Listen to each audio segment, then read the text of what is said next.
Hello all. इस lecture में हम एक प्रिंसिपल ऑफ इंश्योरेंस पढ़ेंगे और पहले भी हमने इस वीडियो से पहले कुछ प्रिंसिपल्स ऑफ इंश्योरेंस पढ़े हैं। और ये वाला प्रिंसिपल कौन सा है? ये वाला प्रिंसिपल है सबरोगेशन। सबरोगेशन सबरोगेशन का मतलब क्या होता है? सबरोगेशन का मतलब होता है कि एक की प्रॉपर्टी का मालिक दूसरा बन गया। एक की मतलब एक प्रॉपर्टी है, उसका जो ओनरशिप है वो दूसरे में ट्रांसफर हो गई। तो इसका क्या मतलब है? देखो, आपने स्टॉक है 1 लाख रुपए का, ठीक है। और आपने क्या किया, इसको फायर इंश्योरेंस कराया। फायर इंश्योरेंस कराया और आपका लॉस हो गया फायर से 70,000 रुपीज का, ठीक है। आपको 70,000 रुपये का लॉस हो गया आग लगने से, और आपने इंश्योरेंस भी कराया था, तो इंश्योरेंस कंपनी ने आपको क्या दे दिया? 70,000 रुपये दे दिए, ठीक है। तो जब इंश्योरेंस कंपनी ने आपको 70,000 रुपये दे दिए, तो जो स्टॉक था, स्टॉक कौन सा था? जो 70,000 वाला जो जला हुआ है, ठीक है। वो जो स्टॉक है, स्टॉक जो बोलेंगे स्टॉक लॉस्ट बाय फायर, तो उसमें कुछ भी है वो सारा स्टॉक, उस इस जले हुए स्टॉक का इंश्योरेंस कंपनी ने कंपेंसेशन दे दिया 70,000 रुपये। अब इस जो ये स्टॉक है जला हुआ, ये इसकी मालिक कौन हो गया? इसका मालिक कौन हो गया? इंश्योरर, यानी कि इंश्योरेंस कंपनी, ठीक है। तो यानी कि जिस भी चीज का आप इंश्योरेंस कराते हो और उसका लॉस हो जाता है, तो इंश्योरेंस कंपनी आपको कंपेंसेट करते समय वो जिस चीज का लॉस हुआ है, उस चीज की मालिक इंश्योरेंस कंपनी बन जाती है, यानी कि उस चीज का मालिकाना हक इंश्योरेंस कंपनी में सबरोगेट हो जाता है, ठीक है। अब ऐसा क्यों होता है? मान लो आपने स्टॉक का इंश्योरेंस कराया 1 लाख रुपए का, आपका लॉस हो गया 70,000 रुपए का, और इंश्योरेंस कंपनी ने आपको 70,000 रुपए दे भी दिए। उसके बाद पता चला कि स्टॉक आपके पास ही है और आपने उसको कबाड़ में बेच दिया। आपको सपोज हो सकता है कि 4,000 रुपए में वो जला हुआ जो भी है वट एवर कुछ मिल गया कबाड़ से, ठीक है। अब देखो, यहाँ से आपने 4,000 रुपये बना लिए, इसका मतलब आपने तो प्रॉफिट कमा लिया, ठीक है। और आपका जो लॉस था 70,000 रुपये वो भी रिकवर हो गया, और 4,000 रुपये उसको सामान को बेच के आपने रिकवर भी कर लिए, ये तो आपको प्रॉफिट हो गया। तो इंश्योरेंस कंपनी क्या है? इंश्योरेंस जो कॉन्ट्रैक्ट है, आपको ध्यान रखना है, insurance is a contract of indemnity. Contract of indemnity, not a contract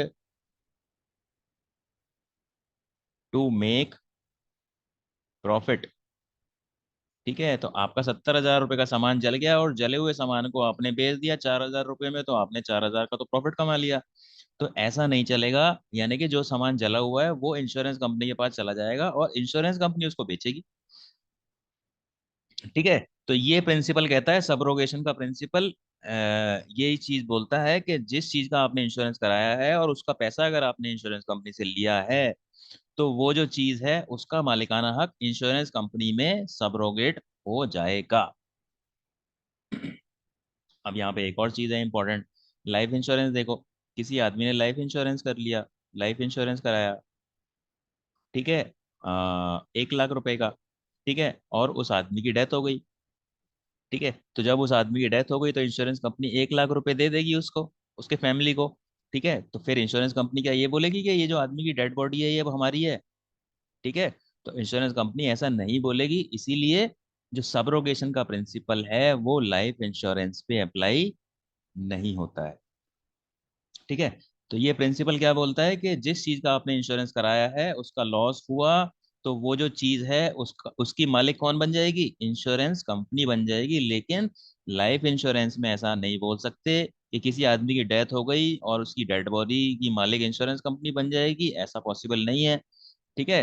तो ये सबरोगेशन का प्रिंसिपल जो है वो नॉन लाइफ इंश्योरेंस कॉन्ट्रैक्ट्स में अप्लाई होता है। तो अब देखते हैं कि इसमें क्या लिखा हुआ है। According to this principle, after the insured, insured का मतलब जिसने इंश्योरेंस लिया हुआ है, has been compensated for the loss और damage to the property insured by him, his right of ownership on the property insured passes to the insurer, ठीक है। The reason is not to allow the insured to sell the damage property and make profit. ये मैंने आपको बता दिया था stock का example जब दिया था।